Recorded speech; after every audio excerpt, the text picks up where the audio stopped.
on nettoie sa maison avant de recevoir un hôte d'honneur. Nous devons purifier nos cœurs avant l'arrivée du Ramadan. Se préparer spirituellement. Si Ramadan n'est pas seulement un moment de jeûne du ventre, mais aussi une opportunité du jeûne du cœur. À quoi sert de s'abstenir de nourriture si le cœur reste rempli de haine, de jalousie et de rancune? En effet, ce hadith, mes frères et sœurs, est considéré par les savants comme l'un des fondements majeurs de l'islam, car il rappelle que la valeur d'un acte dépend de la sincérité de l'intention et non de sa quantité ou de son apparence. Donc, pour le sermon d'aujourd'hui, l'imam nous a fait un rappel pour nous inciter à nous préparer pour le mois de Ramadan. L'imam, dans son sermon d'aujourd'hui, nous a rappelé à la préparation du mois de Ramadan qui arrive bientôt.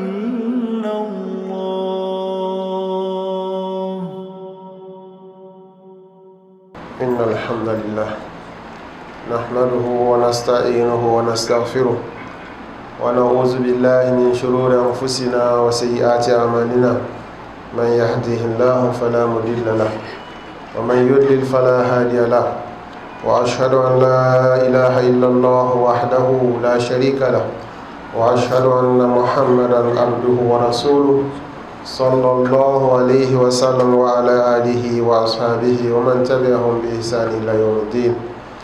يا أيها الذين آمنوا اتقوا الله حق تقاته ولا تموتن إلا وأنتم مسلمون. Louange à Allah, Seigneur des mondes, le très miséricordieux Ar-Rahman, le tout miséricordieux Ar-Rahim. C'est lui qui a offert à la communauté des musulmans le mois béni du Ramadan comme le meilleur moment de son adoration. Ainsi, il ouvre largement les portes de sa miséricorde à ses serviteurs à l'occasion de ce mois béni du Ramadan. Nous le louons et nous le glorifions. Nous implorons son secours et son pardon. Nous cherchons refuge auprès d'Allah contre les mal de nos âmes et les conséquences de nos mauvaises actions. Nous sollicitons la guidance d'Allah, car celui qu'Allah a guidé, nul ne peut l'égarer, tandis que celui qui l'abandonne à lui-même ne saura trouver la voie du salut. Que Dieu nous préserve de cela. Nous attestons qu'il n'y a point de divinité qui mérite d'être adorée hormis lui, Allah. Il est unique, sans associé. Nous attestons que Mohammed est son serviteur et son messager, son bien-aimé, le guide des repentants, le prophète de la miséricorde. Que la paix, le salut et la miséricorde d'Allah se déversent en abondance sur ce noble messager, sur sa sainte famille, ses fidèles compagnons, ainsi que sur tous celles et tous ceux qui leur auront emboîté les pas jusqu'au jour de la reddition des comptes, face à Allah, que nous soyons parmi de ces derniers. Ô vous qui avez cru, je vous invite ainsi que ma propre personne à la crainte révérentielle d'Allah, et que nul d'entre nous ne trouve la mort qu'en étant pleinement soumis à lui, Allah.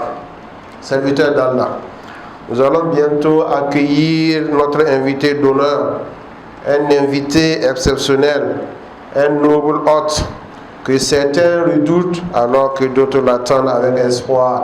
C'est bien le mois béni de Ramadan. Qu'Allah nous y conduise dans la paix, la santé et la foi ferme en lui.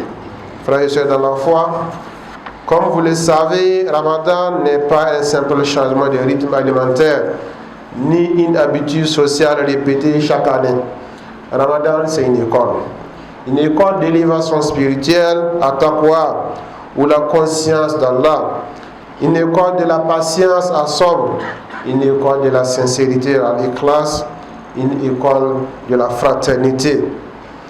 En effet, Allah subhanahu wa ta'ala dit: ô vous qui avez cru, le jeûne vous a été prescrit comme il l'a été à ceux qui vous ont précédés dans la foi, afin que vous puissiez atteindre la piété. Ya ayyuhallazina amanu kutiba alaykumus siyam kama kutiba alal lazina min qablikum la'allakum tattaqun. Vu le niveau des challenges, vu la valeur de la promesse, sur moi commande une préparation minutieuse à l'image d'un examen unique annuel. Chaque élève, chaque étudiant l'aborde selon son niveau de préparation. Frères et sœurs de la foi, on entre dans Ramadan pas par hasard ou par surprise. On s'y prépare et sérieusement. Comme on nettoie sa maison avant de recevoir un ordre d'honneur, nous devons purifier nos cœurs avant l'arrivée du Ramadan. Se préparer spirituellement, c'est raviver notre relation avec le Coran, même par quelques versets chaque jour. Les Corans qui sont poussiéreux dans nos armoires et tiroirs, dans nos bureaux et dans nos postes, dans nos téléphones, nous devons les sortir de là, les nettoyer et reprendre nos révisions, ne serait-ce que quelques versets par jour. Nous devons revenir aux prières à l'heure, avec recueillement et sincérité. Nous devons multiplier les invocations en demandant à Allah subhanahu wa ta'ala de nous montrer Ramadan. Allahumma balighna Ramadan. C'est aussi et surtout établir un programme spirituel pour les prières surrogatoires, pour les zikrs, pour les invocations, pour la lecture du Coran, pour les visites pieuses. Se préparer mentalement pour Ramadan, mes frères et sœurs, c'est comprendre que Ramadan demande les efforts, mais que chaque effort est récompensé. Méditer sur les mérites du jeûne, au-delà de la souffrance, au-delà de la difficulté de délaisser le repas et de l'eau. Seul Allah subhanahu wa ta'ala connaît la valeur réelle du jeûne. C'est un secret entre lui et toi, le jeûneur, un secret bien gardé par lui pour te rétribuer à la dimension donc de sa volonté. Accepter de changer nos habitudes nuisibles, les paroles inutiles, les colères, les distractions excessives, la calomnie, la jalousie ainsi que la paresse. Nous devons travailler à nous départir donc de ces mauvais comportements qui sont nuisibles pour notre spiritualité. C'est aussi se rappeler que celui qui se prépare bien récolte abondamment. Chers élèves, chers étudiants, chers cadres intellectuels, chers musulmans, chères mères, chers pères et chers jeunes, sachons que Ramadan est aussi un mois de discipline intérieure, d'organisation du temps et de recentrage sur l'essentiel. Le frère et sœur de la foi, d'après Omar ibn Khattab, le messager d'Allah a dit: les actes ne valent que par les intentions, et chacun n'aura que ce qu'il a réellement eu comme intention selon les actes. Ce hadith, mes frères et sœurs, est considéré par les savants comme l'un des fondements majeurs de l'islam, car il rappelle que la valeur d'un acte dépend de la sincérité de l'intention et non de sa quantité ou de son apparence. Accueillir Ramadan commence donc par une intention sincère. Le jeûne, non par imitation, non par mode, le jeûne, non par contrainte sociale, mais par foi et en quête de la récompense d'Allah. Le messager de Dieu sallallahu alayhi wa sallam nous assure que celui qui jeûne Ramadan avec foi et en espérant la récompense, ses péchés passés lui seront pardonnés. Mon frère, ma soeur, quelle immense miséricorde, quelle belle récompense et quel moment prestigieux qui t'y attend.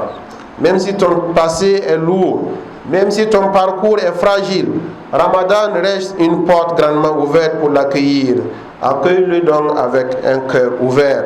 Aie confiance en Allah, car Allah récompense largement et ne déçoit jamais celui qui revient vers lui sincèrement. Frères et sœurs de la foi, le mois de Ramadan est aussi une opportunité formidable à saisir pour faire un retour sincère vers Allah, afin de bénéficier de son pardon, de sa miséricorde et d'espérer de sa satisfaction. Ainsi, Ramadan n'est pas seulement un moment de jeûne du ventre, mais aussi une opportunité du jeûne du cœur. À quoi sert de s'abstenir de nourriture si le cœur reste rempli de haine, de jalousie et de rancune?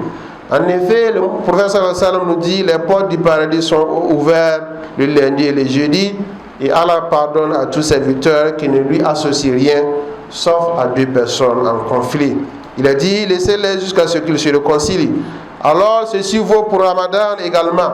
C'est pourquoi avant Ramadan, nous devons nous réconcilier. Pardonnons-nous même si c'est difficile. Brisons les chaînes de la rancune, car le pardon libère celui qui pardonne avant même celui qui est pardonné.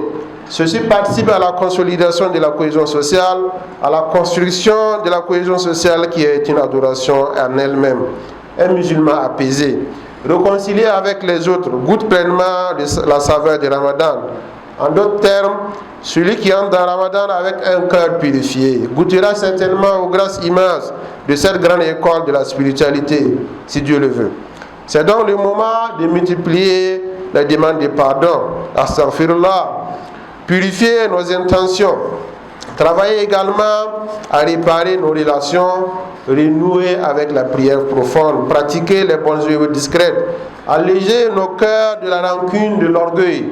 Car Allah dit ceci: et concourez au pardon de votre Seigneur. Il y a un jardin dont la largeur vaut les cieux et la terre, préparé pour les pieux, qui dépensent dans l'aisance et dans l'adversité, qui dominent leur rage et qui pardonnent à autrui, car Allah aime les bienfaiteurs. Et pour ceux, s'ils ont commis quelques turpitudes ou causé quelques préjudices à leur propre âme en désobéissant à Allah subhanahu wa ta'ala, se souviennent d'Allah et demandent pardon pour leurs péchés. Et qui est-ce qui pardonne les péchés sinon Allah?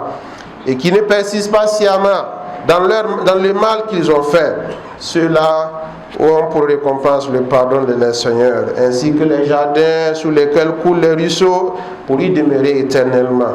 Comme est beau le salaire de ceux qui font le bien. Nous aussi, nous devons apprendre à pardonner avant de demander pardon à Allah subhanahu wa ta'ala. Frères et sœurs dans la foi, nous devons donc accueillir Ramadan avec un cœur purifié, une intention sincère, une foi et une confiance en Allah subhanahu wa ta'ala, et des relations assainies. Demandons donc à Allah subhanahu wa ta'ala de faire de ce Ramadan un tournant positif dans nos vies pour avoir une meilleure version de nous-mêmes. C'est un mois qui nous permet de nous rapprocher de lui, de renforcer la fraternité et la cohésion sociale entre nous. N'oublions pas de rembourser ce qui reste des crédits de nos jeunes passés, autant que possible pour les jours qui restent avant Ramadan. Oh Allah, fais-nous atteindre Ramadan, aide-nous à bien les gêner et à mieux prier, accepte nos œuvres, purifie nos cœurs et réconcilie nos âmes. أقول قولي هذا أستغفر الله العظيم لي ولكم ولسائر المسلمين من كل ذنب فاستغفروه إنه هو الغفور الرحيم. اللهم ربنا آتنا في الدنيا حسنة وفي الآخرة حسنة وقنا عذاب النار. اللهم بلغنا رمضان. اللهم اهدنا فيمن هديت وعافنا فيمن عافيت وتولنا فيمن توليت وبارك لنا فيما أعطيت وقنا واصرف عنا شر ما قضيت. اللهم إنك عفو تحب العفو فاعف عنا. اللهم إنك عفو تحب العفو فاعف عنا. اللهم إنك عفو تحب العفو فاعف عنا. اللهم أعز الإسلام والمسلمين وأذل الشرك والمشركين والكفر والكافرين ودمر أعداء الدين. اللهم صل على محمد وعلى آل محمد كما صليت على إبراهيم وعلى إبراهيم وبارك على محمد وعلى آل محمد كما باركت على إبراهيم وعلى إبراهيم في العالمين إنك حميد مجيد. سبحان ربك رب العزة عما يصفون وسلام على المرسلين والحمد لله رب العالمين. Donc pour le sermon d'aujourd'hui, l'imam nous a fait un rappel pour nous inciter à nous préparer pour le mois de Ramadan qui arrive dans quelques jours. Et il nous a rappelé tout d'abord qu'il faut avoir une bonne intention pour pouvoir pour que les actions que nous allons poser dans le mois de Ramadan soient effectivement bénéfiques pour nous. Il nous a ensuite demandé de nous préparer de façon physique, mentale et aussi côté moyen. Parce qu'il faut préparer, mais il faut également faire des aumônes. Donc nous devons nous préparer effectivement à rencontrer ce mois-là qui ne va pas trouver peut-être tout le monde.